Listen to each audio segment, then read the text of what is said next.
સ્વચ્છતાના અભિયાન પાછળ લાખોનો ધુમાડો, પણ આણંદની સરકારી કચેરીઓના શૌચાલયોમાં સાફ સફાઈનો અભાવ. જાહેર આરોગ્ય સામે ગંભીર ખતરો. સ્વચ્છ ભારત અભિયાન શરૂ થયાને એક દાયકાથી વધુ સમય વીતી ગયો.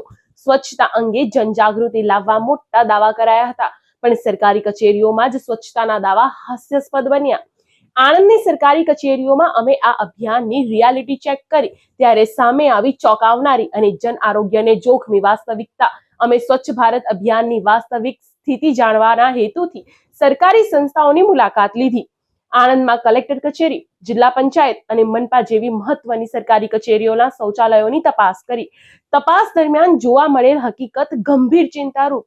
સરકારી કચેરીઓમાં જાહેર જનતા માટે બનાવવામાં આવેલા સામાન્ય શૌચાલયોની સ્થિતિ અત્યંત ખરાબ જોવા મળી. ગંદકી, દુર્ગંધ, પાણીની અછત અને યોગ્ય સફાઈના અભાવને કારણે શૌચાલય જાહેર જનતા માટે અનહાઇજેનિક બની ગયા.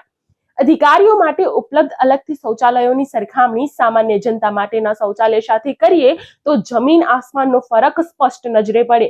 અધિકારીઓના શૌચાલય સ્વચ્છ, નિયમિત રીતે સાફ સફાઈ અને સુવિધાઓથી સજ્જ, જ્યારે સામાન્ય લોકો માટેના શૌચાલય બેદરકારીના શિકાર બન્યા. સવાલ એ છે કે આવી ગેરરીતિ અને સ્વચ્છતાના અભાવને કારણે જાહેર જનતાના સ્વાસ્થ્ય સાથે હજી કેટલા ચેડા થશે. આરોગ્યની દ્રષ્ટિએ ગંદા શૌચાલય ચેપજન્ય રોગો ફેલાવવાનું મોટું કારણ બની શકે. સરકારી કચેરીઓના જાહેર શૌચાલયની નિયમિત સફાઈ માટે વાર્ષિક લાખોની અપાતી ગ્રાન્ટ ખરેખર ખર્ચાય છે કે માત્ર ચોપડે એન્ટ્રી? શું સ્વચ્છ ભારત અભિયાન માત્ર કાગળ પર જ સીમિત રહી ગયું? હવે પ્રશ્ન એ છે કે જવાબદાર અધિકારીઓ આ બાબતે પગલાં લેશે? શું સામાન્ય જનતાને પણ સ્વચ્છ સુવિધા મળશે, કે પછી સ્વચ્છ ભારત અભિયાન માત્ર નારા અને બોર્ડ સુધી જ સીમિત રહેશે?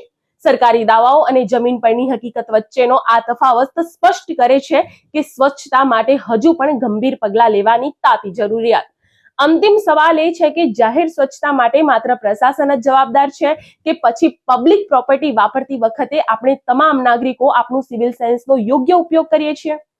સ્વચ્છ ભારતનો અર્થ માત્ર યોજના નહીં, પરંતુ જાહેર સંપત્તિ વાપરતી વખતે દરેક નાગરિકની સિવિલ સેન્સની પરીક્ષા પણ છે.